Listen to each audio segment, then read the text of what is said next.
Blog Talk Radio.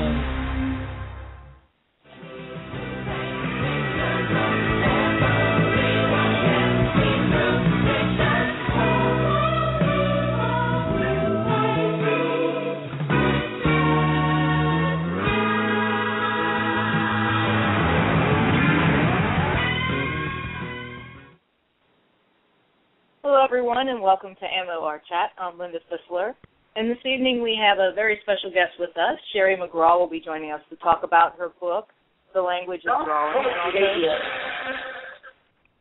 and also to talk about abstract realism.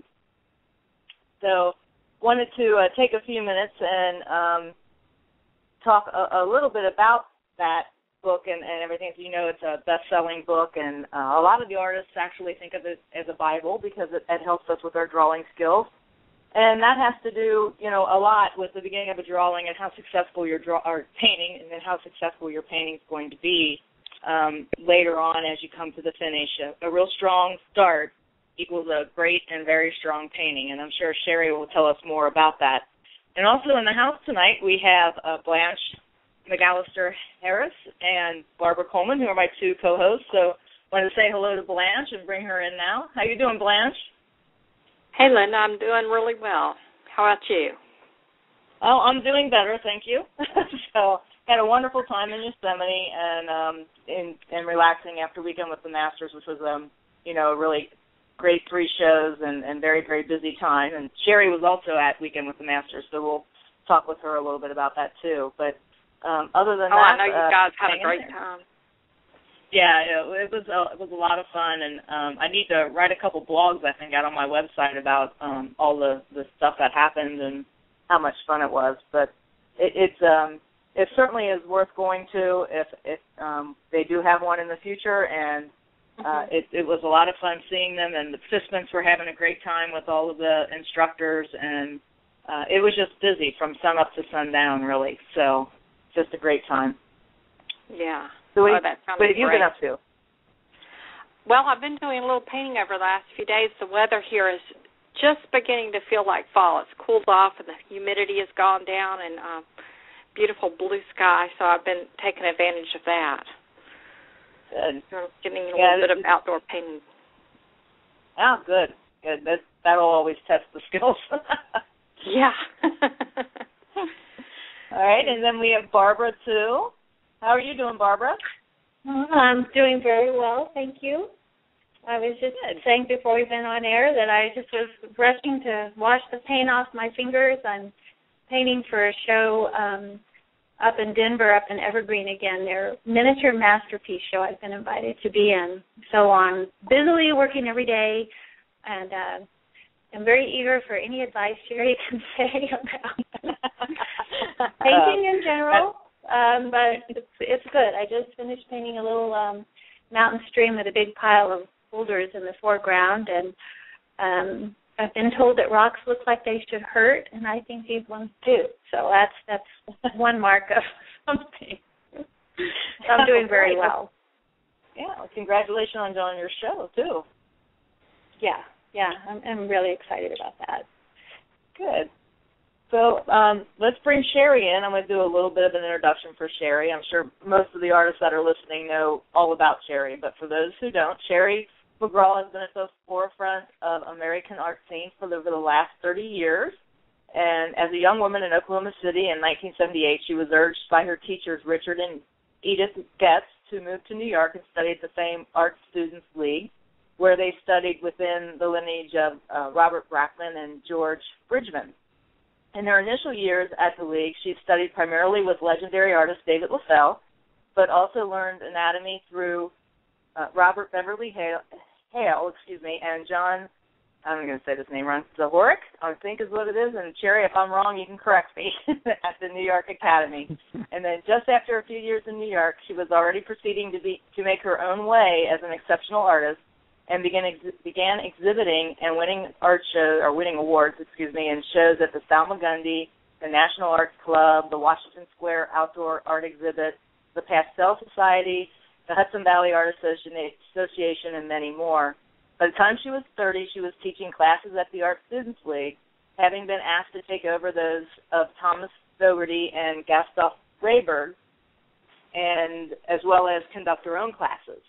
And Sherrie currently conducts workshops throughout the country and was an instructor this year, as you mentioned, at Weekend with the Masters. And I had the pleasure of meeting Sherrie there. Very, very wonderful lady. Loved talking with her, even if we only did it for a short period of time. Like I said, they kept these folks busy. And then her work has been shown in major institutions, including the National Museum of Wildlife Art, the Gilcrease Museum, the National Cowboy and Western Heritage Museum, and the Tucson Museum, as well as numerous prestigious collections, such as that of Senator John Warner, the Mellon family, the Forbes family, John Mellencamp, George Carlson, Scott Christensen, only to name a few. And she was vice president of American Women Artists. And Sherrie, as we've mentioned before, also is the author of The Language of Drawing, a highly acclaimed book. And if you also remember, C.W. Mundy, who was on our show, was raving about this book, and also Sherrie's approach to drawing on the show. So a special shout-out to C.W. and thank him for, I think he talked to you as well, Sherrie, saying that you needed to be on the show. But with C.W.'s help and also with me meeting Sherrie at Weekend with the Masters, we twisted her arm really, really good. So welcome, Sherrie, and thank you for joining us tonight. Hi, Linda. Thanks so much. It's really a delight to be here. Yeah, well, we're actually very, very thrilled to be here. As soon as I told Blanche and Barbara that you were coming and you were going to be on the show, they were just as excited as I was. So, well, that's true. I know, and I recently actually did meet Barbara up at Scott Christensen's up in Victor, Idaho. So that was really, really nice, Barbara, to meet you there. Yeah, Sherrie, that was absolutely delightful. And as I recall, you were doing very nice landscapes up there then. Well, you gave me a nice comment right in the middle of a difficult piece that was very encouraging. Even though I ended up killing the piece and scraping it off, I know it had a good start. So anyway, that can happen out there, and it's all part of the learning curve, I think. Oh, for sure. Yeah. Well, great. I'm going to actually ask Blanche to get us off with the first question to you, Sherrie. So, Blanche? Okay. I'm ready. Yeah. Sherrie, first I want to talk a little bit about your book, The Language of Drawing. There's a little bit more to the title than that. It's really called The Language of Drawing from an Artist's Viewpoint.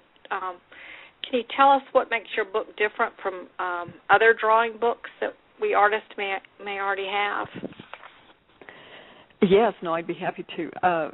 Well, what really started me wanting to write this book was that I was noticing that in drawing classes that something had really shifted from maybe even 50 years ago when if you went in to learn how to draw, there was a drawing class, and then there was an anatomy class, and they were really two separate classes. So in the anatomy class, you learned about anatomy. In the drawing class, you learned what drawing was. And so what my book is about is really about what all good draftsmen have known. So it's what all good draftsmen learn. Whether they can articulate it or not, it's what they all know. And it's something very, very different from anatomy, and I just felt that what was happening is that people were thinking that if you went in to learn how to draw and all they did was teach you anatomy, that must be, getting the anatomy right must be the only thing that drawing is about. And the kind of drawing that I'm really attracted to, that of, say, like, Michelangelo and Van Dyck and Rubens, Rembrandt, that they were all drawing from this point of view of what I'm talking about. So it's really from an artistic point of view, not getting hung up on, not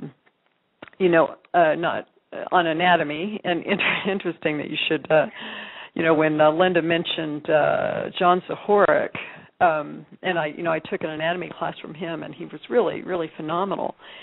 But it's one case where, he was an artist, and then he got sidetracked into anatomy and ended up being an anatomist and having a whole business with that, and he's no longer a practicing artist.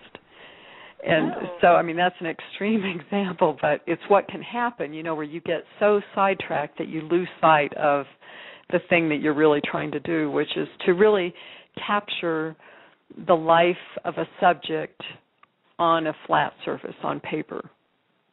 I see. Not every single detail, but as an artist sees it. But right, as an artist sees it. So an artist, you know, uses perspective, uses anatomy in order to you know, hone their way of seeing, and in order to make them draw better. But you know, you don't become an anatomist per se. Or I should say, you know, that there are certain personalities. So actually, like Da Vinci actually was probably the one really true famous anatomist that was also an artist and really thought his drawing was very artistic. But he was an anatomist. That was what he was interested in doing. But, you know, clearly Rembrandt wasn't. Clearly he wasn't. You make a beautiful case in your book about Michelangelo's drawing of the Libyan Sibyl and how he has extra muscles. And the extra muscles could, as you put it, raise the eye of the anatomist, but they're there and they add to the tension of the drawing, knowing that something is being held up, that there's, you know, that tension artistically is incredibly beautiful and is expressed, you know, if you were looking at the anatomy incorrectly, but in terms of the art and of the drawing and of the back, it's absolutely beautiful. And you talk about that in your book. That's very astute. Yeah, I mean, that is really true. And so you respond to the that kind of connection that the artist has with the subject. And I think that that's when drawing is the most beautiful, is when you find a connection. It's funny because we were just out in L.A. and went to the Getty to a Gustav Klimt show. And have you guys heard about that show? Or I've heard a little bit about it. The Klimt show now. Well, it's quite a big show, and it goes from his really early drawings to his late drawings, and it was very, very interesting. I mean, clearly the guy knew how to draw, which means he, you know, understood, reality. He could decipher what he was looking at, and he, you know, he clearly could draw well. There's no argument there. But it was interesting that the early drawings that were very shaded and, you know, much more kind of dimensional, that they lacked a certain kind of tactile quality, you know, of having a connection to the model. And it's interesting that, you know, thinking about your listeners, that it's something that even somebody just beginning to draw can have, is that connection to the model. And it's amazing how then later his drawings were terrific, you know, much simpler, you know, no shading, line. And there were two drawings in particular that David LaFell and I felt just had such a feeling of weight, and yet it was just a single line. And to me, it's the most amazing thing when somebody can do that. And so it was a really interesting thing to see, you know, in the whole exhibit. Oh, that must have been fascinating. Oh, it was just fascinating. In your book, you were talking about. Oh, excuse me, Barbara. Go ahead. Go ahead, Blanche. Finish your thought, please. Oh, I was just reading in your book about that some of these artists you don't even need their signature if you're a student of their work. You can tell by the line work. That is their signature in a painting. Right, yeah, both in painting and in drawing. If you spend enough time with an artist's work, you really get a sense of their kind of their inner, their nervous system. You get a sense of their nervous system. And so that's why in drawing, that's why you have to make a line and really make a committed line. And that's why in painting, you really have to make a brush stroke. because it's in that line, that simple line, and in that brushstroke that whatever each of us are comes out. So if you make a brushstroke and then you start blending it and start, you've taken all of what you are out of the brushstroke. Mm-hmm. So it's interesting. It is, because it's what, we can't help but be what we are anyway all the time.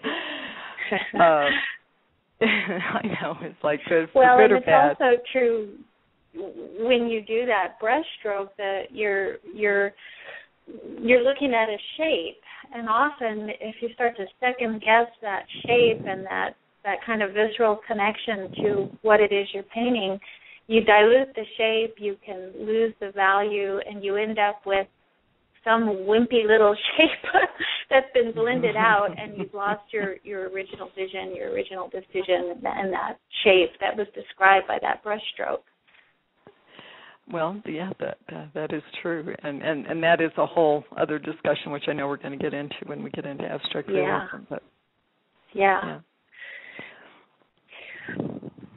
But yes, everybody does have. No, go ahead.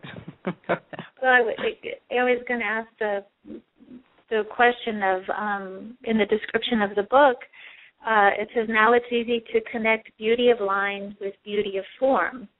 So I was wondering if you could talk about the differences between drawing, the beauty of line, and painting, and how you brought the two together for artists. And I think that's kind of a nice follow-up to the line and the brushstroke remark that you had just made.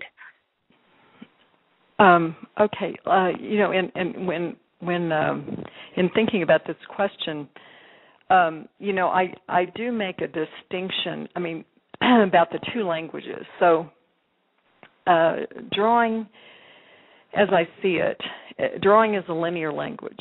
And so the whole thing in drawing is that you create form with not only line, but also then shading form darker to an edge.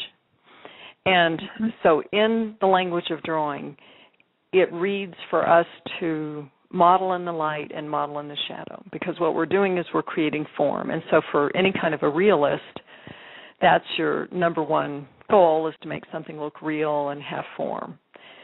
So in drawing, right? So in drawing, you're doing that by the manipulation of the line and also with shading. And you shade in the light and you shade in the shadow. Now, drawing, and the distinction I make in the book is that drawing and painting are two totally different languages. And so the reason drawing works by modeling in the light and modeling in the shadow is because drawings are always intended to be seen up close. And so it's really merely by the distance that we see them. Have you spotted that? And I think that's a beautiful point that you make in the book, that the viewing distance is very different between a drawing, which is much more intimate in terms of how you see it, you might even hold it, versus a painting, which you'd view at a different distance, further away. Right. Because if you think about it, where did painting begin? It began, it was commissioned by the popes. It was commissioned by the great kings and queens. And so these, buildings were massive buildings. And so the imagery had to read from a distance, a long way. And so even when they didn't know perspective, and even when they didn't know a lot of things, they figured that much out, that they had to have simple flat shapes. And so the only place that they transgress that, if you've been in the museums and looked at the early paintings, 15th, 16th, early 16th century, is that they've modeled the faces. So if you get close, they've modeled the faces. They didn't know how to do it any other way. But then the halos are flat, the clothing is flat, everything's flat. And so the interesting thing in painting is that you're trying to create what you were talking about a minute ago, Blanche, about these flat, shapes. Was it Blanche or was it Barbara? Blanche? I think Barbara was talking about shapes. It was Barbara talking about, okay, Barbara. About the flat shapes.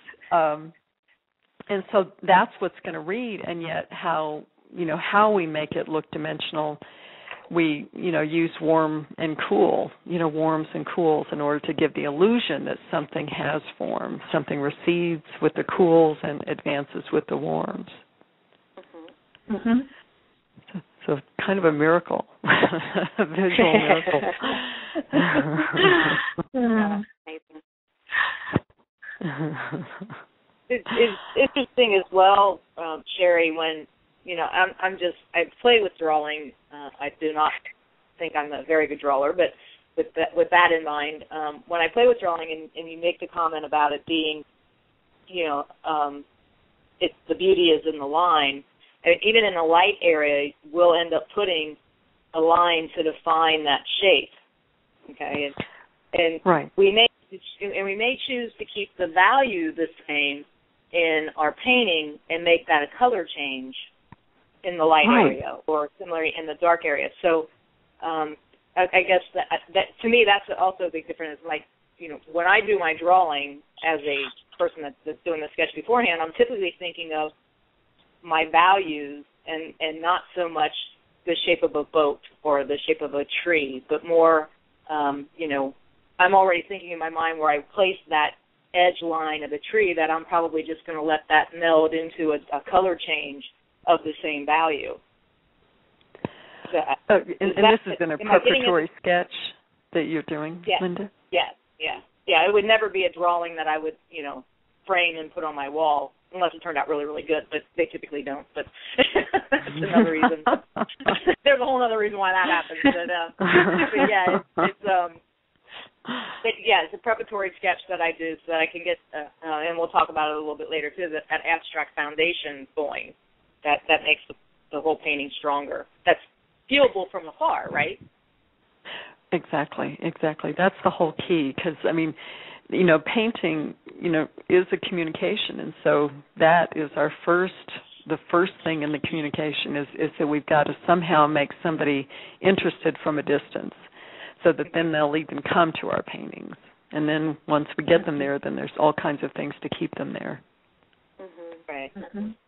Yeah. So with that in mind, Sherrie, I talked a little bit about what I do to start a painting. Can you share a little bit with us about how you start, or how you would encourage students in your workshops to start their paintings? Absolutely. Quite typically people start with a linear drawing. So this is, and I'll bet a lot of your listeners, start their paintings with linear drawings. And it seems like a natural thing to do because, drawing is really our first language. I think everybody understands, drawing, just even, being born, everybody seems to know how to draw in a way, know the language, and, kids will you've asked them to make a sun and they don't hesitate, they make a, round circle and put rays, lines for the rays. So it's interesting. So that's a natural language. But so when you start a painting, since the language of painting is very, very different, and it is masses, as you guys have all been talking about, so it is masses, if you start with a mass, so that's how I do it, is I start and I really place where the light in the painting is going to be, because somebody will see our painting by from a distance will be the light shapes. So what I do is, it seems a little bit counterintuitive, but you start it with a dark mass so that you can judge that mass. Now, one reason too that you start with the mass and you don't start worrying about it, keeps you from worrying about drawing, so that you just start a mass and you figure out if the size and placement of the light is going to be really where you want it to be. Now, the problem, because the problem with starting with a linear drawing is that if you get a perfect drawing, the chances of changing that drawing are it's probably not going to happen, because you get attached to your drawing. Yeah. I mean, you can do it. I mean, Thomas Moran, started with a linear drawing. It's just that you can see, I saw a huge show of his up in Seattle, and when he went wrong, he went really wrong. And I think in part it was due to the drawing, because he got so involved in the drawing that he lost sight of his big idea. But when he was good, he was great. He was great. But that is the danger of the linear drawing, is that it can, already shift you away from your visual idea in the painting of, what you really want to do in the painting. Yeah, that's why I think I only like spending 20 minutes on it at the most. 5 or 10 minutes is probably even better, just to mash in those shapes. So, right. Because I find if I find I do a really, really detailed drawing, I find myself that I'm thinking in terms of the boat, the tree, the leaves, the trunk, versus just that dark masked area. Right, which is really, the big size and placement, again, it's what somebody's going to see from a distance. So that means more than anything. Right. Don't you think? Oh, I do. I absolutely do. Yeah. I've noticed what helps me, especially when I'm out plein air, is to put in, if my goal is to paint light and shadow and to see how light falls on the object, so I'm not necessarily I'm always looking at the values, but I'm really looking at how that light is falling on that scene. And what I'll do is I'll just put in the shadow shapes, those masses of shadows, and the very first cut, I'm not even distinguishing is this in deep shadow or light shadow? I'm just literally looking at, this is all in shadow, and I'm just trying to see, what's light, what's in shadow, and see if that makes a good arrangement of shapes, if that's interesting just to begin. And I found that if I do that when I'm out painting, it really makes a big difference. It all goes much faster. I keep it very clear of what's in sunlight and what's in shadow, and then can just, really, really explore the colors and the shadows. Because Sherrie and I are both in New Mexico, and we have very brilliant light here, which tends to wash color out of the light areas. Oh, yeah. It's gorgeous here. Yeah. Gorgeous. Yeah. And plus you're capturing all the shadow shapes. If the light changes, you have your map there. You quickly captured that. Yeah. Right. So the things that change on you are not bothering you so much with the light. Yeah. So 3 hours later, you still have an idea of what you set out to do. You have your map.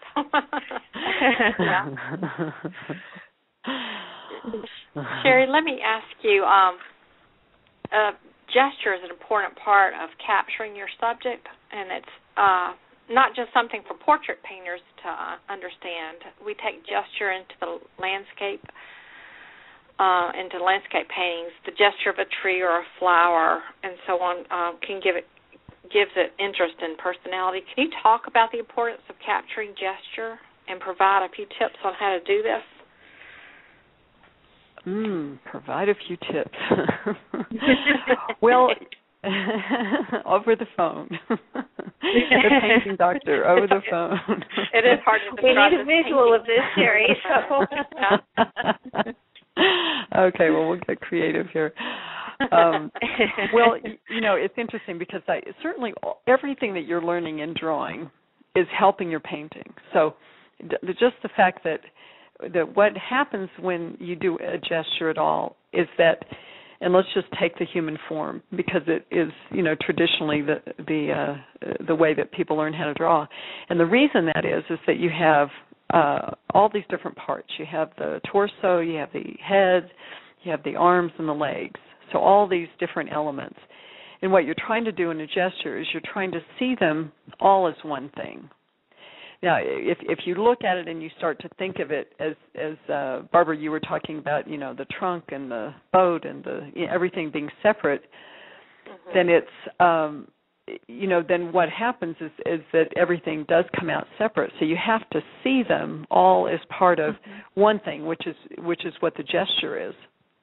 So the gesture is a unifying just sense of what the subject is doing. And so how that applies, in landscape and with trees and all of that is the same thing, that you have a sense of, actually Ned Jacob once said that, you can't draw a tree unless, you can't paint a tree unless you really can draw it, unless because you have a sense of what's happening with that tree. It's not just a shape, but and that's something I know Scott certainly, has in his work. It's just a beautiful sense of the gesture of something, and certainly of trees and all of that. And so you have to have that kind of sensitivity, which is, really what drawing, the reason to learn how to draw is that it awakens all this sensitivity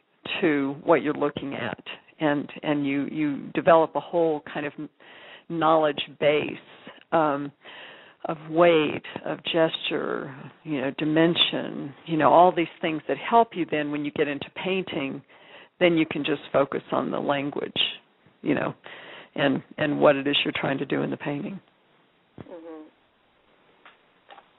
Oh, that's a beautiful answer. And it seems, too, like if you can capture the gesture and the sense of the position and the form and even the weight of a figure or the tree, because, when I'm painting trees, it seems like there's always this constant dialogue between gravity and sunlight. And how are they going to grow if they've been blocked out, not getting enough sun? They're gonna twist a different way to reach the light, and I think that's one thing that I've learned from watching Scott paint trees is he does get that gesture of the tree, and he also gets a very unique and specific feel for this tree. It's almost like there's a personality to that particular tree in that painting. Right. Oh, that's wonderful to think about. Yeah, it is. And it creates such a connection with your subject, which really comes through in your work. I think probably the biggest piece of advice, for anybody learning, to paint and to draw, is really just to pay attention. If you just slow down and pay attention.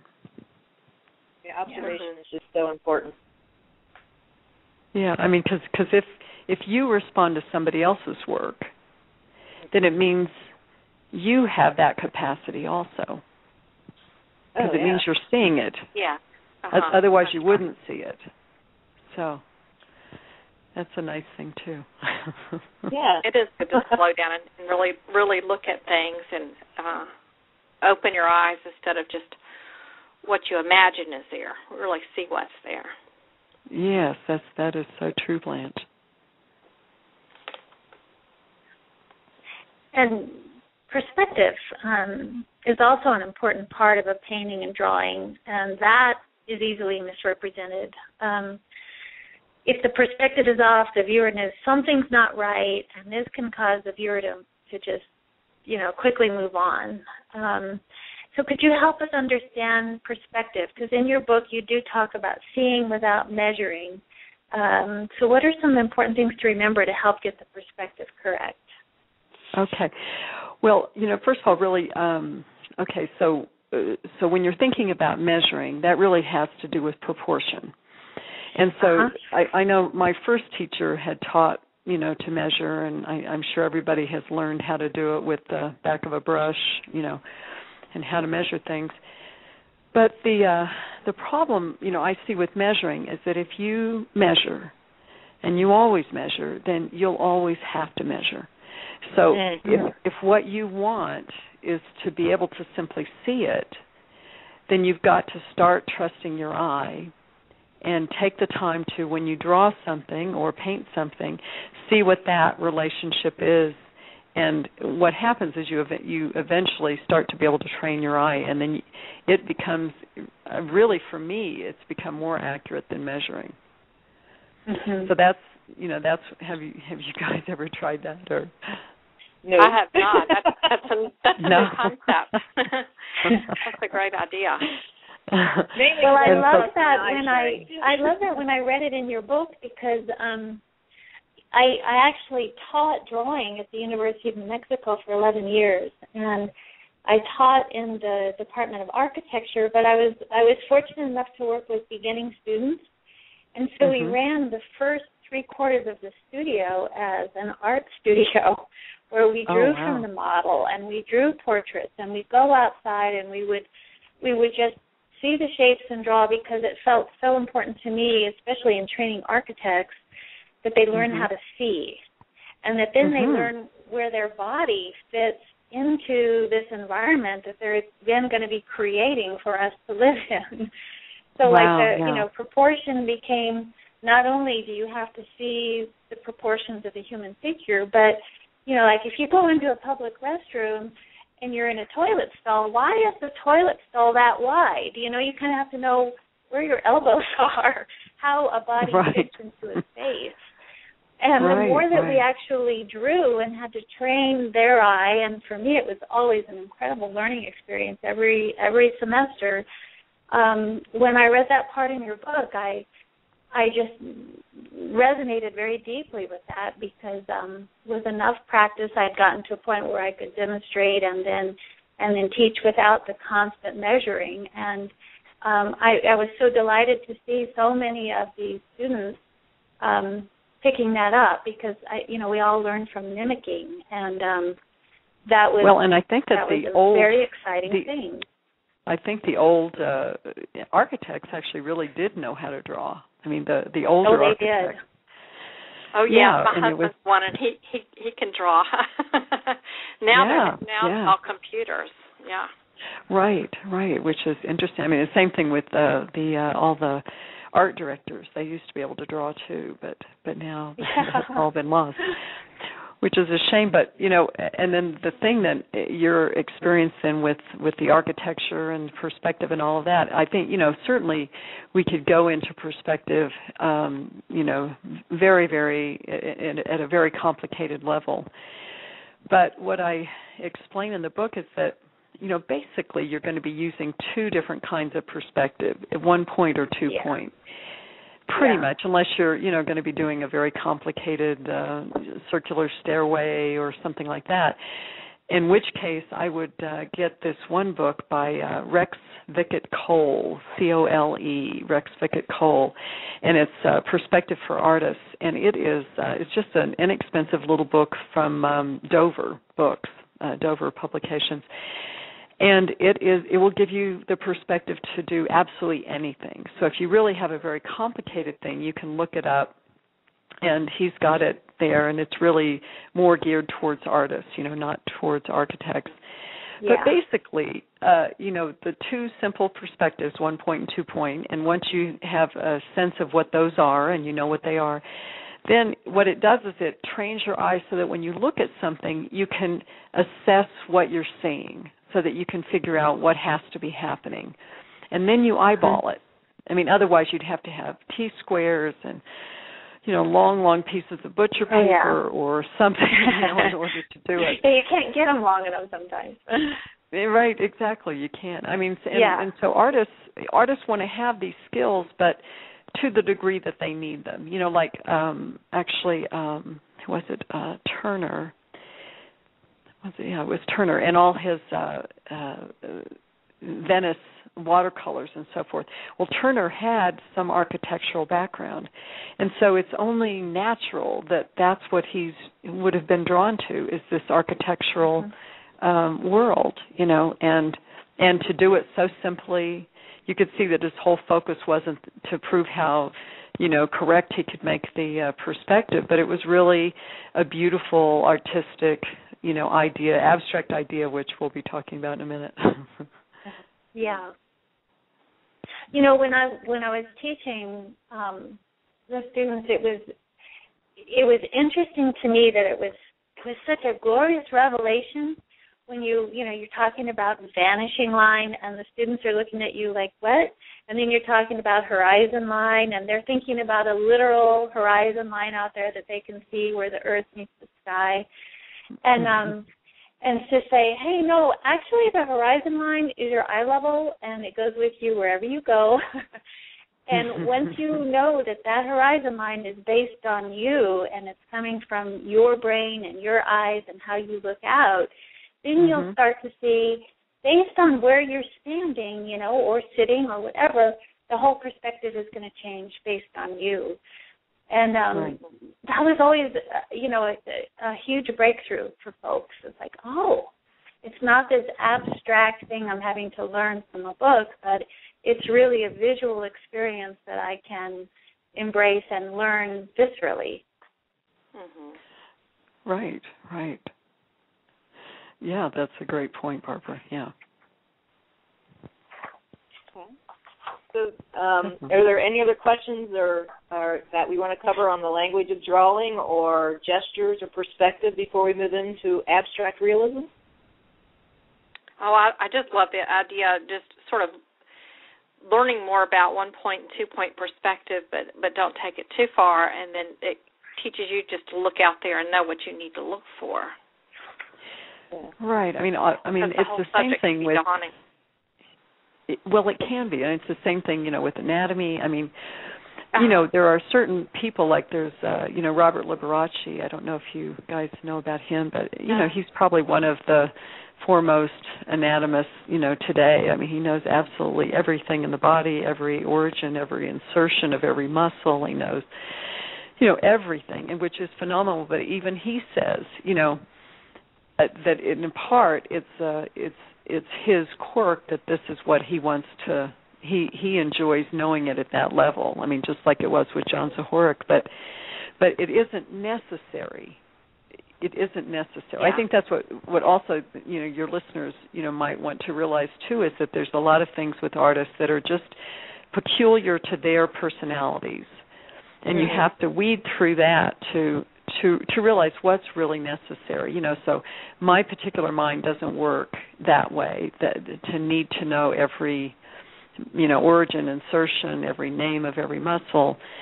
But to have much more of a visual appreciation and a visual read of what you're looking at. And that's what knowledge of anatomy, and you do want to have knowledge of anatomy, but you don't, you want to just be careful that it's not taking over the whole, your whole intent. I mean, is that why you're doing it? Is to impress people with how much anatomy you know. Medical drawing versus... Well, your viewpoint makes it Sherrie, much easier. I'm sorry. Your viewpoint makes it much easier for people to learn to draw if they don't think they have to master every bit of it. Right. Is that you're going for, you know, why you're doing it, you know, and I think, you know, that really artists tend to be a pretty generous, you know, lot of people because they see something beautiful and they have this urge to want to, in a sense, convey that beauty to another person. And I think the whole thing is to keep your eye on that. You know, why are you really doing this? Yeah. I mean, there's a lot to learn and there's a lot to know, but...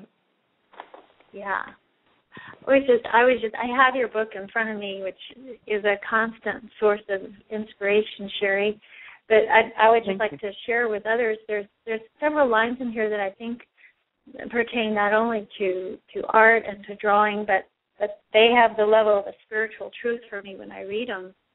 But if I could read these, it says, you've written, it could be argued that this desire is the generous inclination that most artists share, the impulse to capture beauty and, in effect, preserve it for all time. But when solutions arise prior to seeing the subject and not as a response to it, the procedure is forced on the model and nothing new happens. Beautiful drawing is a direct record of something learned. You know, that to me is a call to stay present and to keep looking and seeing is the true teacher. And then later in the book, it just, you know, so on page 92, I marked it, put an arrow on it, but you wrote, reality is not fixed. The mind creates the concept of right and wrong, but that distinction is only an idea. Right and wrong do not exist in nature, just bad relationships. I just loved that. I can go for people, for art, for painting, for drawing. It's all right there. Those are some life lessons. Thanks for writing that. Well, thank you. I'm so happy you appreciate that. It's funny, it's been a long time since I've read it, so that was nice to hear again. Yeah, I mean, it struck me. And the last one that I hated to actually mark in the book because it's so beautiful, but I didn't want to lose these pieces. But, you have one that's also called a solution for both languages. And one solution bridges painting and drawing and involves making form. And you have this part in bold. In both languages, more comes forward. This translates as darker value. For example, the nose comes forward by making the value of the entire nose darker than the cheeks. This separates the nose from the cheeks by a slight value shift. And, it's like a smaller form. You say the reason for this is a smaller form, the nose, cannot hold as much light as a larger, flatter form of the cheek. And that would be the same for the thigh and the knee and so forth. And, I thought, it is such a beautiful explanation for a visual truth. And that was the third thing. I just was so excited when I read that. Well, I know, and when I learned it all, it was just, it was exciting. I mean, I didn't get taught this in depth, but I did learn it and then figured out what I'd learned, and then that's when I finally came up with all these things that I could see in all good drawings. All good drawings knew good draftsmen knew these things, and so that's what I wanted to put down is that, if you want to draw well, these are the things you have to heighten your awareness of. Yeah. Well, your ability to translate what you've seen and what is visually expressed in the drawing into these words is, it really, even your writing is a work of art. So it's been a real joy to own this book. Oh, well, thank you. Yeah, it is an amazing book. I'm so glad I called. I just got mine when we did the radio show with CW a little bit after that, so I haven't even finished it yet, Sherry. But I'm loving it. Oh, well, thank you. I know, in CW, you guys, I know you had him on the show a few weeks ago, CW Monday, and he was amazing. He was, as you know, in my class for a week, and I have just never had anybody make that much improvement in such a short time. It was amazing. And what was amazing to me is that, here he is, a very established artist, as he would say, one of the brand names in the business, and yet he had the humility to, see what he, to recognize something that he didn't know and to see that he wanted it and then to do what he had to do to get it. And it is a very humbling thing, when you've been, a professional for a while, to put yourself in that position of being a student. And anyway, I was in awe of him for many reasons. But that, the fact that he could be so humble, put his, ego aside, what he knew, and actually learn. And I think that's why he learned so rapidly. And then to make such changes, it was really, really remarkable. Well, he said it was an epiphany for him. Yeah. Well, he is something. He's so open, and it's a lovely quality to have, just to be willing to learn. Mm-hmm. Yeah. Well, and I think you can just about call him a disciple of yours now, Sherry, because I sat in on one of his demos at Weekend with the Masters, and he was again giving you the same credit that he did on his show. And since we're all talking about how great your book is and all that, I want to put a note in here. You can order Sherry's book from.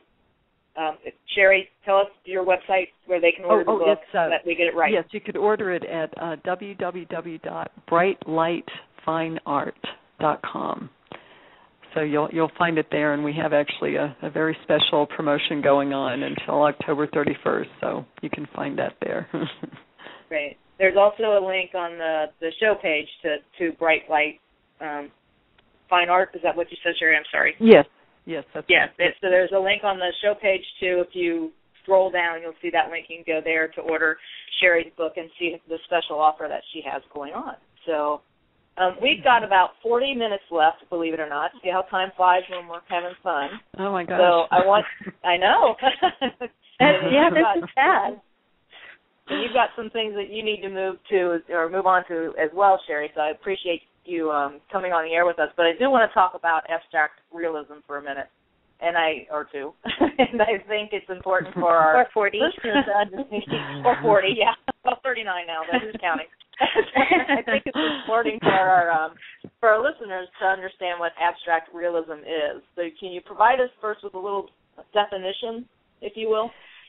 Yes, I could. Abstract realists are people that are not painting subject matter as much as they're painting what the subject matter allows them to do in a visual idea that they have in their heads. So and that's why the term, abstract realism, which is really an oxymoron. It's hard to think that abstract and realism could be, right next to each other. But there are some people in the history of art that have thought about painting this way, that they have an abstract visual idea and the subject matter simply helps them flesh out that idea. And not that it has nothing to do with the subject, because certainly the subject is inspirational, but that, in other words, like you would be seeing a dark shape, or seeing somebody's dark black hair as a dark shape, and that would be used in a particular way in the painting, and some color relationships in the painting would be used, just to create a certain visual idea in the painting. And certainly, visual concepts are hard to talk about because they are visual. And, right. As you know, what they depend upon is that the artist is looking at reality and taking what he or she can use in order to do what they want to do in the painting. So it's completely inspired by the subject, but at the same time, there is a very abstract appreciation of what they're seeing. And so you're using elements to do particular things in the painting, move the eye, through the painting. The painting might be more about air, might be more about color, might be about, size relationships, value relationships, There's just, of course, as many, ideas as there are, artists. Mm-hmm. That's interesting because when you mentioned the darkest value may be the value of the hair on a person, the thought that popped into my mind was, or the image that popped into my mind was Mary Cassatt's Mother and Child painting. Yes. And very much so. Right, and then when you mentioned, the use of color relationships, one of Fetchen's paintings popped into my mind because I just love Fetchen for his color relationships, and that was interesting that when just you saying those particular phrases, and that's the image that popped up. Well, that is interesting. See, yeah, that is fascinating. Yeah, and it's really the undercurrent. It's really the thing that a viewer will be attracted to the subject matter, but the thing that keeps somebody coming to that painting for centuries has to do with this other quality. Usually. Of course, depending on the taste of the viewer, but the paintings that really do have staying power. And, let's take Rembrandt. He would be the father of abstract realism. And what has made him be known really as perhaps the greatest artist that's ever lived, is this quality. In fact, I was just at the Getty, and they have this one little tiny painting of a rabbi on loan of Rembrandt's. And it was amazing because all around it, Jacob Jordan's, and there were all these other artists, I can't think of their names right now. They were all Dutch, and big compositions and all this stuff. And yet somehow you were drawn to this painting where the light on the face was probably an inch and a half, maybe 2 inches,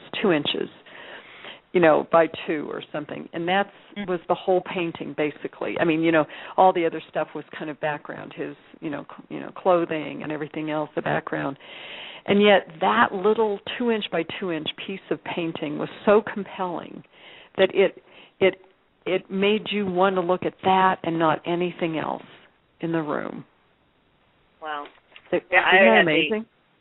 I had the actual pleasure of seeing Rembrandt in America, the exhibition. It was down at the North Carolina Museum of Art, and now I believe it's in Minnesota before it, I believe, headed overseas.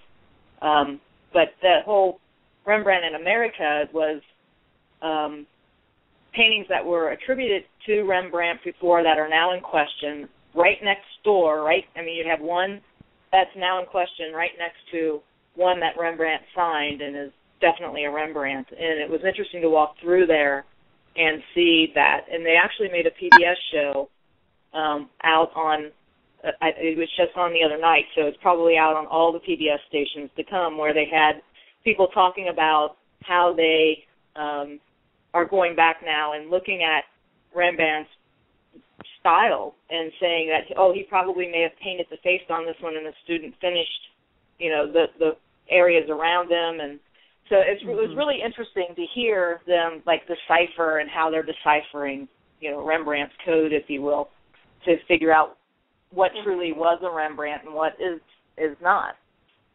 Well, a few years back, actually, there was an art dealer in California that had the possibility of handling a Rembrandt in New York City. And so we flew out there to take a look at it, and he wanted our opinion as to whether or not it was really a Rembrandt. And it was funny, when we first walked in, it seemed like it was a Rembrandt. It had all the markings of a Rembrandt. And we stood with it for a good hour, just really studying it. And the longer we looked at it, the worse it got. And by the end of it, we determined that there were some of Rembrandt in it. So, again, if you've spent enough time with an artist, you begin to know their brushstrokes. Yeah. So we could see the part that Rembrandt had touched, but we could see a lot that obviously a student had done, because it was things that Rembrandt wouldn't have done. A painting starts to fall apart. I mean, a lesser painting starts to fall apart the longer you look at it. I mean, the longer you look at a bad painting, it starts to fall apart. And the longer you look at a good painting, the better and better it gets. Right. And that's why, good paintings in the museums can have somebody coming, you can, century after century, people coming to admire it and learning more and more from it.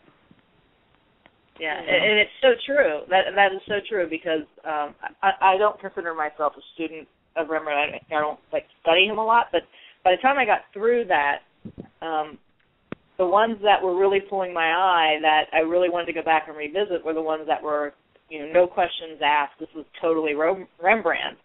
And I got to the point where I stopped reading the cards and would just stand there and look for clues that would say that it wasn't. And like I said, I don't. So you're beginning to recognize it, Yeah. Oh, so yeah. Talking about Rembrandt. Great time. When I was an art student in France, I came across this quote that Rembrandt wrote on drawing by his student, Van Hoogestraten, and it's quite beautiful, because it is talking about drawing, and it's short if you'd like me to read it. Sure. He says, copying the drawings of masters was a habitual exercise in his studio, meaning in Rembrandt's studio. The sketch as a whole, emphasizing the essential elements, was at the base of this exercise. The sketch should already express the character of the represented objects. Contours should be drawn, not in a continuing manner, but rather fragment by fragment, with a lightness of hand, that the object be not closed, but open to the light, that it may breathe in the enveloping atmosphere. The placement of the shadows is very important. Even from the beginning, they should be accurately placed. It is the placement of the shadows and their harmonious rapport upon which depends the luminous effect of the whole. One must leave the paper the power to act by itself in order to give birth to the light. Drawing may be defined as a harmonious rapport of the shadows.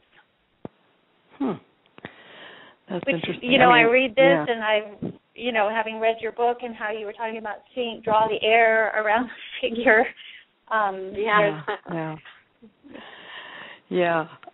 Well, that is so great. Yeah, that is so great. Yeah, well, it's I'll interesting. send you a copy of it if you would like. Oh, sure, I would love it. Yeah, it's entitled Rembrandt on Drawing During His Teaching Years 1640 to 1648, as told by his student Van Hoogestraten. Oh, yeah, Hoogestraten. Anyway, it's funny what you run into when you are poking around little bookstores in south of France when you're an art student. So. and give me the title of the book too, and then I'd love to try to get it. That'd be great. I don't have the book itself. This is just a fragment of a page that I wrote down from the book. So I'll send you all that I thought, or send it to Linda too if she's interested in posting it on the AMO site. But we can do that. Yeah, copy me on that, Barbara. Sure. Yeah. Sherrie, a little earlier we were talking about abstract starts to paintings and getting a great foundational start. Do you think having a great abstract start is important for a strong painting? Well, absolutely. Because what it indicates is that the thinking is about what the idea is in the painting, about what you want the painting to look like, this abstract vision of what you want the painting to look like. And so if you start with that abstract idea in your head and you continue trying to create that beauty that you're seeing, from your subject, not just simply copy the subject, then you'll end up with a painting that has the beauty in it that you saw. I mean, the tricky part is that we see the beauty, but you can't just get it all on the canvas at one time. So then you start to paint it piece by piece, and that's when it falls apart. Almost always. You lose sight of the beauty, of the whole. Exactly, and then you end up, you at the end of the day, and you think, well, this isn't what I wanted it to look like. Yeah. And it's because you weren't painting the idea all along. But, I mean, I'm sure you guys have all had that experience of having a painting that just painted itself, right? Yeah. It just seemed to kind of go great from beginning to end. And it's because you saw what you wanted to do. You saw the idea, and then that's all you did was the idea. And you didn't get, especially in landscape, distracted by this, of clouds moving and the shadows moving and the color moving, the light moving. Right. And you're just painting the idea all the way through. Yeah, I see. And then otherwise you would end up with just a picture of what you see, like a snapshot or a photograph that's really not the big idea. The beauty. Well, because the possibilities of what you can put down are so vast. We don't. I mean, just like I was saying in the book. I mean, we tend to think that reality is pretty fixed, and there's a right and wrong, value and color, but it isn't true. There are all kinds of ways of seeing something. You can see it. Like, for instance, you could.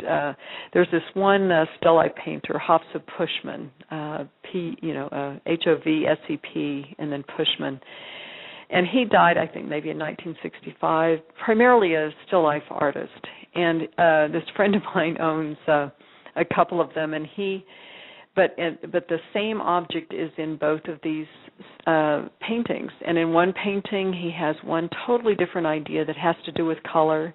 And so he paints the object, truthfully, but looking for color. And so the whole painting is much more colorful. And then the second painting was about the light falling on the print in the background, on all the objects.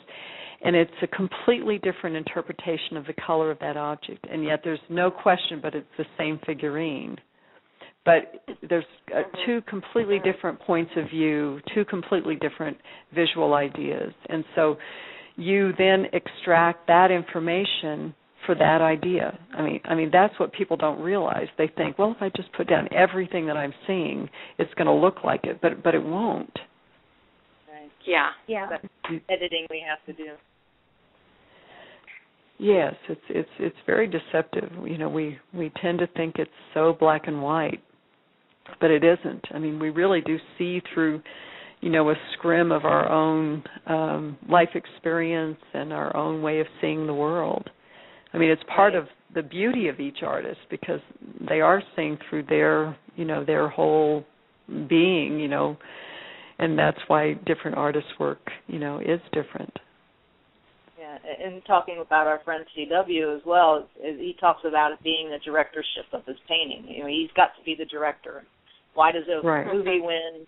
You know, why does the movie win Best Movie? Because it has also probably got the best director, and you know, maybe not necessarily the best actors in the world, but if you've got a great director, you can make, you know, a not so good actor shine. So you know, it's the same thing as you have to be in command of your paintings. So I know I sounded like C.W. But it's, you know, that's true. Go ahead, Barbara.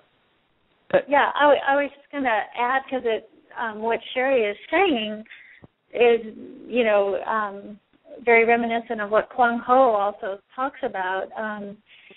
He says that our perception is so limited by what we believe, and you know, if we're just going to paint the object and try to paint it as something out there as object, basically we end up projecting ourselves onto the object, and rather than trying to let the object itself become part of a visual dialogue and a visual approach. And it might be that your abstract idea for that, as you were saying earlier, Sherrie, could be the color, or it could be the light and shadow, or it could be a separate dark light pattern, or just all about values and tones. And that idea based with kind of letting go of ego and letting go of projecting yourself onto that object, you can get to another level of awareness in your painting of, you know, is this a true statement or not?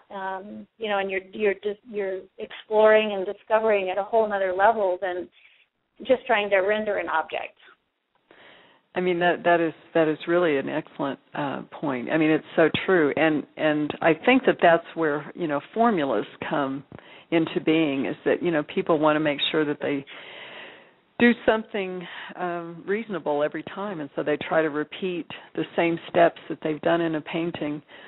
And then, as you were suggesting, you know, it becomes all the artist, and there's nothing of the subject, and so we don't get to the artist doesn't get to learn anything. Their work doesn't change. Nothing new happens. So no, I think that's so a great originality point. becomes more about, you know, being true.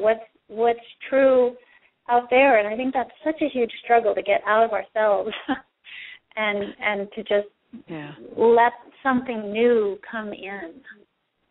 Right, yeah, and unless you want to do the same painting every day for the rest of your life. Right. That would be so boring, especially because it would probably be an ugly painting if you did it that way. That would be that would be depressing. Yeah. Well, one of our last questions that we were developing for you is, beyond our signatures on a painting, and you've mentioned this before and already talked a bit about it with the Rembrandt and how you looked to see if this was truly a Rembrandt, and you know, or not. But that the trained eye can identify works of the past masters such as Hals, Van Dyck, Rubens, Rembrandt without the help of their signatures. And on your website, you say a lot of beautiful things on your website, and one of them is, to the casual viewer, there is little or no distinction, but to the observant eye, there is a world of difference. Each of these artists has distinctly different intentions and paint applications, which are, in fact, their true signatures. Can these differences be interpreted as their unique voice? And does our unique voice actually start at the foundation of the painting? I think that's a great question. I mean, I think that it's, probably one of the big worries of most art students is that, they want to, be who they are, and there's a lot of talk about, one's voice and all of that, and it is true, but it's funny, the more one tries, I think the more one loses that voice in a funny way, that you have to, it's just simply, in a funny way, I think you almost have to give yourself over to these things and not be afraid of losing yourself. I think that's actually when you find yourself, ironically. Yeah. Because if you're holding on to what you are, I mean, it's such a desperate thing when really we can't help but be who we are. I mean, there's really no way around it. We just are who we are. Even if we're trying to imitate somebody, we're still who we are. So if you just don't worry about that part and you let go and really, like we were talking about earlier about paying attention and really observing and your subject, then you begin to learn. And it's actually when the most truthful, the most beautiful things come from that. And you can spot that. I mean, I've been teaching for so long. It's maybe it's in part because I have been teaching for so long, but I can look at a painting and I can tell you, a lot about the artist. The person who painted it, because you can tell what their intent is, why they're doing it. You just, everything about it. You can, see if there's too much ego in it, if they're just trying to impress you, were they really moved by the beauty they saw. I mean, it's interesting, and it's not as though it requires, 20 years of painting for that to happen. I mean, it can happen in the first painting. It can happen in the first painting. I think so many artists are struggling to find their voice for years, and it's there. And you're saying it's there all along if they get out of the way of it. Well, it is. It is. I mean, the thing is, though, now maybe other people won't see it, and I think that what we're up against today, because it's such a commercial world, and there's so many people out there painting. The tendency is to want to grab onto some sort of a gimmick or something that will distinguish you from the other painter. And it's certainly something that, will do that, but you won't really find out what you have to say if you do that. Do you know what I mean? Just trying to find a gimmick. Yeah, exactly. Yeah. Which isn't really somebody's true voice. Yeah. I mean, it's, and we live in such a commercial time, you can see how people think that they just have to yell louder than the person next to them, And sometimes when you do something I had a friend who one time asked me, when I was going to start painting my own paintings. And I must say, it made me kind of mad. And I said, well, I'll tell you what. I said, I'll put you in a room, and I'm going to cover up the signatures of these paintings, but I'm going to have a Van Dyck, I'm going to have a Rubens, a Rembrandt, and a Halls. And I said, now you tell me which is which. Yeah, and then that did kind of shut him up. And I said, because is it their fault that you can't tell the difference? Mm-hmm. I mean, that's something to think about, because should Rembrandt have changed? Should Halls have changed? Right. Just because you can't see the difference. And I think that, people's sensitivity to the really beautiful, beautiful differences between human beings is kind of lost in this time, because we're in such a commercial time. Yes. And so people are kind of losing that beauty of that very sensitive, subtle differences between human beings, Mm-hmm. And in a way, when you get to know somebody's work, it's actually much more obvious, the differences, when you really, really study somebody's work and get familiar with it. Mm-hmm. Yeah, that's great amazing. advice, Sherrie. So you don't have to try. Yeah, but I mean, the really hard part is you know, we're such control freaks that how do you get yourself out of the way when you're such a control freak? You know? Thank God you get into zones and you don't think about those things, right? Get into the zone and start painting. Well, now that's a great thing to realize about oneself, and then kind of see how that unfolds in a painting. Like, what does that mean? What does that mean in my painting? Because I think most artists are. I mean, we're all, you know, obsessive compulsive. You have to be. I mean, it's actually a requirement, I think, to be an artist. I think so too. And then, you know, most of us. I mean, if you really care about things, you know, there is that desire to control it. Mm-hmm. You know, so it's not necessarily a bad thing, but then just to see how it manifests. Right. Well, and then there's that interesting thing that, you know, was recently pointed out to me by Scott Christensen when I was painting, and it was one of these incredible life lessons. But he came up, and I was working on this piece, and I was tired. I'd been painting all morning, and as I was tired, I went back to a default way of doing things that I had no idea was a default of this is what I do when I'm tired. And I had a little dialogue in my head, and I learned through, you know, just a lot of awareness. So it wasn't control necessarily I was after, but awareness of what is my pattern when I'm tired or anxious and the painting isn't quite going correctly, you know, correctly meaning it's not coming alive. What do I do? And through his comments, I was actually able to come to another level of awareness and recognize in myself, all right, when I'm tired, I may then make a real bold move that's unnecessary in this painting. And I tend to do that because maybe I'm getting tired and I don't want to make the subtle changes to a value mass, which would actually move the painting along. I get impatient and then do a bold move and would then need to probably scrape it off to get back to bringing the piece alive. But it seems like, you know, that self-awareness of what is it you do when you're tired, and I found that those same kinds of things that I do in my painting are probably things that I also do in my life or in relationships. And so it was a real interesting kind of awareness. You know, I started to be able to look at my paintings and then read myself better. And, you know, I think that's also the gift of having a good teacher is they can that really knows that language. They can start to see where you're going wrong necessarily. And for me it was like, slow down. You've got something that's working, just slow down. Right. That's wonderful to be able to pinpoint those things. It's hard to see those things in yourself. Much easier to see in somebody else. Right. It's always much more difficult to own your own stuff. Oh, yes. So much easier to project it out there. Okay, well, we are down to about the last 12 minutes of the show, so I want to get in. Blanche, do you have a last question or statement that you want to make? Yes.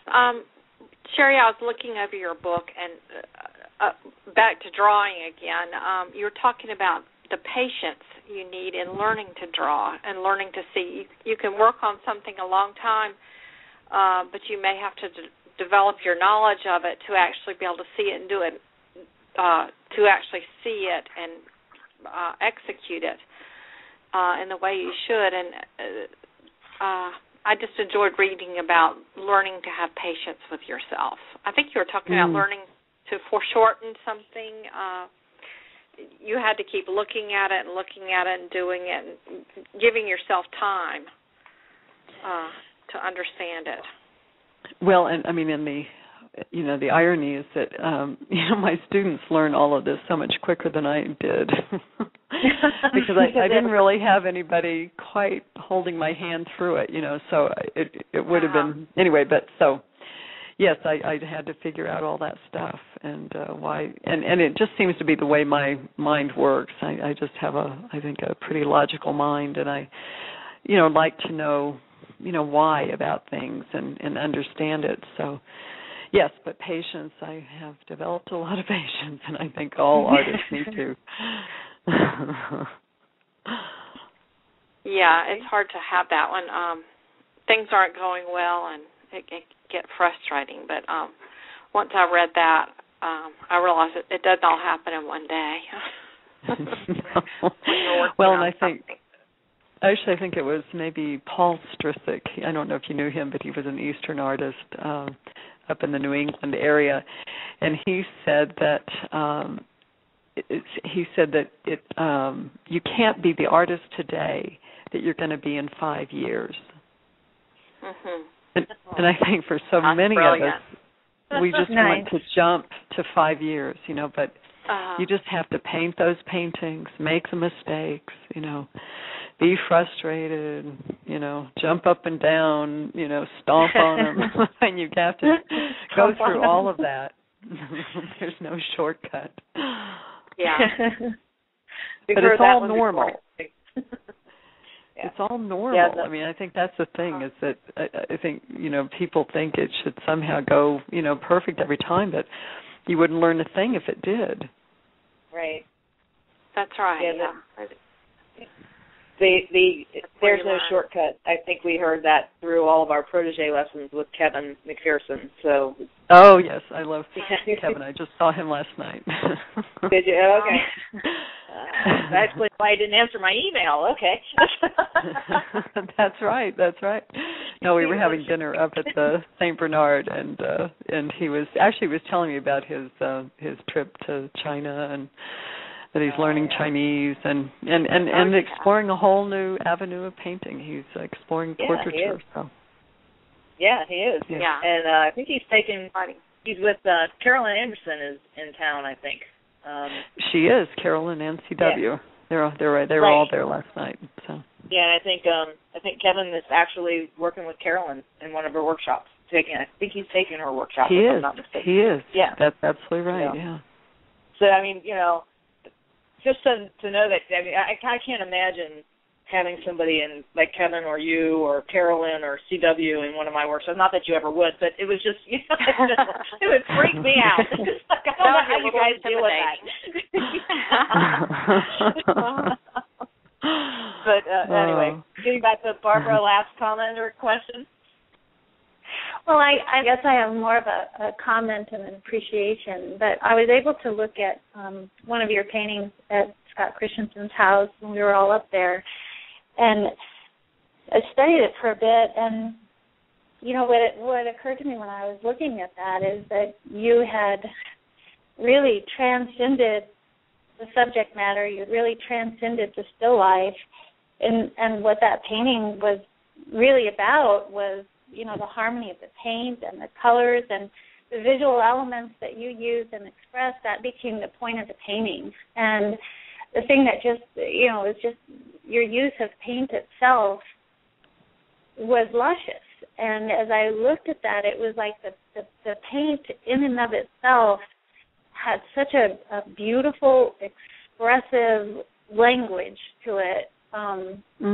That it was very inspiring, and it took me to another level of like, okay, again, it's really not about the subject matter. It really is, if painting is all about relationships, then the relationship between, myself, my soul, and what I'm painting has to be included and be the point of the painting.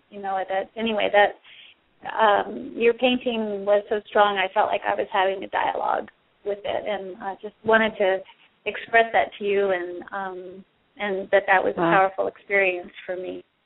Wow. Well, thank you, Barbara. I mean, that is such an astute comment because it's something we didn't quite touch on, but I'm glad that you brought it up, is that it's another reason why you don't put in everything that you see in a painting, because you don't want to dominate the conversation, and every painting is a dialogue between you and the viewer, And if you leave it open, you leave room for the viewer to come in. And then it does become a dialogue instead of, when you're bored by a painting, it's really just a monologue. They're telling you everything. And the other is much more interesting and much more engaging. Yeah, it draws the viewer. Well, and then to see your painting, and then have that opportunity to meet you and have a dialogue with you, the real person. It really is, to me, all about relationships. It is. I mean, that's the most powerful thing in our lives. So a painting, for it to have power, I think it has to also have a relationship with those that view it. Yeah. Yeah. Yeah. Thank you. This has really been delightful, I have to say, Linda and Blanche and Barbara. Did you say frightful? Pardon? Did you say frightful, Sherrie, or delightful? Oh, delightful. Delightful. I was like, frightful? What do we do?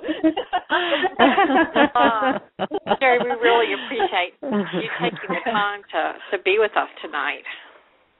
Well, it's really been fun. I originally thought an hour and a half. Oh my heavens, this will be a long time. It always seems like that before we get going.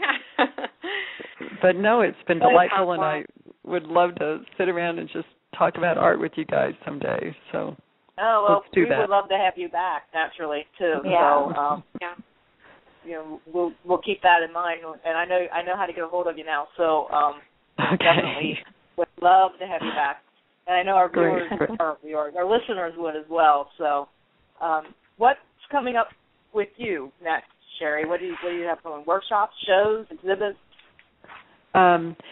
Let's see. Actually, I do. The biggest thing right now is that I'm painting for a solo exhibit at the Butler Museum in Youngstown, Ohio, in 2014. You're going to be by me. So, am I? You're going to be by? Yeah, I'm well, not right by me, but I mean a couple hours away. So really? Where are you located, Linda? I'm located between Cincinnati and Dayton, and great. Yeah. So please. You'll have to come. Yes, obviously, yes. So, keep in touch if you're on the road or whatever and need a place, where I am. So, drop me a line, and I'll definitely be on the way up. I'll come up to see you. That's for sure. That's in 2014. 2014, and it'll be part retrospective and part, new paintings and drawings. So it'll be. It should be a pretty big exhibit, and really, really looking forward to it. I very much like the director, Luzona, and am just delighted we're going to do it. So. Okay, great. Congratulations. Oh, thank you. I know, I'm so thrilled. And then actually, CW has been talking to me about doing a workshop with him, a drawing workshop up in his studio in Indianapolis. So.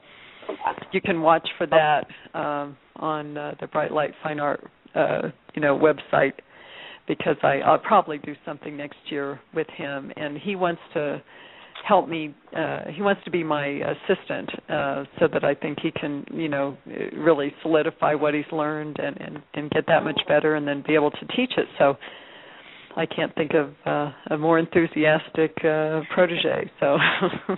Yeah. Will you be doing anything closer to home? Greedily. Gosh. I'm not doing a whole lot of teaching for the next couple of years because of this show, but whatever I do will be on the website. So, either mine, sherriemcgraw.com, or Bright Light Fine Art. So either one.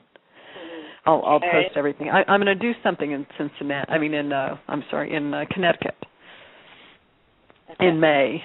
So I'm definitely doing that, and then Baltimore right before that, and then the Portrait Society right before that. So kind of April and May of next year, I'll be out and about. Okay, great. Well, make sure that you. I'll make sure to check out your website as well, but make sure that you drop me a note if you're looking for some PR on that, because they're glad to put it out on the website And great, also I'll probably great. end up, and I'll probably end up over at CW's because he's only 2 hours away from me too. So.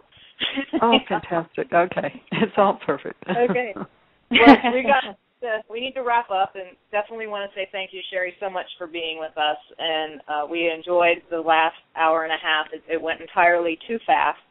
Our next show is going to be on September 25th with Michael Pierce, and we'll be talking about the Representational Art Conference and also his show that just went up at the Carnegie, are two of the subjects that we'll be talking about. So, again, thank you very much, Sherrie. We so enjoyed having you with us. Thank you all. Yeah, I enjoyed it too. Thank you. Thank you. Good night. Thank you, Sherrie. I learned a lot. Great. Well, great. Okay. It was really a delight. Yeah. And everybody, have a good evening, and tune us back in on, actually it's at 1:30 in the afternoon with Michael Pierce. And Sherrie, you have a great class tonight, and we'll talk to you soon, hopefully. Okay. All right. Good night. Good night.